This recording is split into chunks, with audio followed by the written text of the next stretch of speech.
তারা সেই মীমাংসিত বিষয়টা নির্বাচনে বিজয় লাভের পরে ২-৩ পাওয়ার পরে এক ধরনের গায়ের জোরে সেগুলোকে অবজ্ঞা করার চেষ্টা করছে। বাংলাদেশের জনগণ এগুলো দেখছে।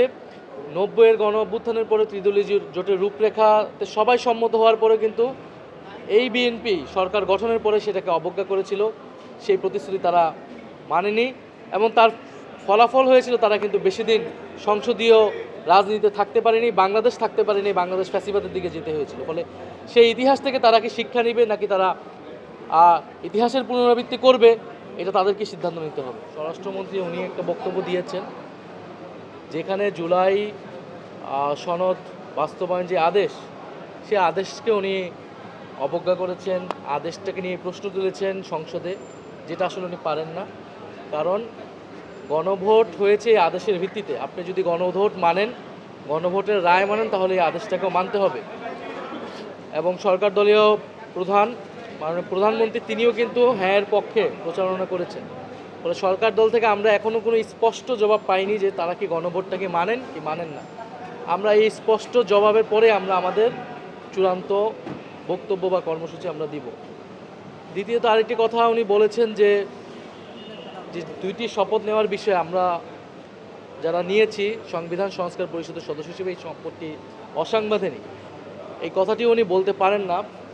এই কারণে পারেন না কারণ এই শপথ আমরা নিজ ইচ্ছায় নেই। আমাদেরকে নির্বাচন কমিশন থেকে চিঠি দেওয়া হয়েছে এবং ৩০০ জন মানে ২৯৭ জন এমপিকে চিঠি দেওয়া হয়েছিল এবং নির্বাচন কমিশনার স্বয়ং এই শপথ করিয়েছেন। ফলে এই শপথটাকে যদি অসাংবিধানিক বলা হয় তাহলে নির্বাচন কমিশন এবং প্রধান নির্বাচন কমিশনারকেই সংবিধানের বিরুদ্ধে দাঁড় করিয়ে দেওয়া হচ্ছে। নির্বাচন কমিশনার কিন্তু একটি সাংবিধানিক প্রতিষ্ঠান, তার কার্যক্রম তার উদ্যোগকে আপনি অসাংবিধানিক বলছেন। বরং তারাই গণভোটের যে এই রায়ের পরেও, গণরায়ের পক্ষে আসার পরেও তারা শপথ নেয়নি এবং মনে হচ্ছে যে সংসদ সেটিকে এড়িয়ে যাওয়ার এক ধরনের চেষ্টা হচ্ছে। আমরা আজকে বক্তব্য পাইনি, কিন্তু আমরা ঈদের পরে তাদের সংসদে তাদের বক্তব্যটা আমরা শুনে আমরা আমাদের অবস্থান জানাবো যে তারা কি গণভোট মানে কি মানে না। সংসদ একটা আমাদের কার্যক্রমের একটা জায়গা, রাজপথ বা আমাদের রাজনৈতিক জায়গাটা আরেকটা জায়গা। সেই জায়গায় কিন্তু আমাদের অবস্থান, আমাদের কর্মসূচি, বক্তব্য সেগুলো চলমান থাকে। সংবিধানে তো এখন অনেক কিছুই নাই বা অনেক কিছুই আছে যেটা এই সরকার কিন্তু করছে না। এখানে শেখ মুজিবুর রহমানের ছবি টাঙানোর আইন আছে, অনেকগুলো কিন্তু এরকম আইন এবং বাস্তবতা আছে, সেগুলো কি সরকার করছে বা অন্তর্বর্তী সরকার করছে।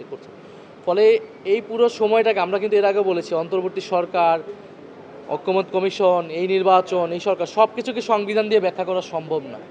এটা একটা গণ অভ্যুত্থানের মধ্য দিয়ে তৈরি হয়েছে, যদিও ১০৬-এর আন্ডারেই সরকার গঠিত হয়েছে, কিন্তু এই গণ অভ্যুত্থানের প্রেক্ষাপটটা যদি মাথায় না রাখি তাহলে আসলে এই কোনো কিছু সমাধান করা সম্ভব নয়।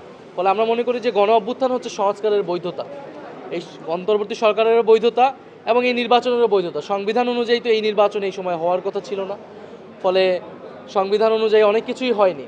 পরবর্তীতে এই সংসদে এসে সেটা রেটিফাই হওয়ার কথা ছিল, সকলের রাজনৈতিক একটা সমঝোতার মধ্যে দিয়ে সব কিছু আগানোর কথা ছিল। তো সেই সমঝোতা যদি সরকার দল বিনষ্ট করার চেষ্টা করে তাহলে তো জনগণ তার বিরুদ্ধে দাঁড়াবে, আমরা মনে করি, এবং আমরাও তার বিরুদ্ধে দাঁড়াবো।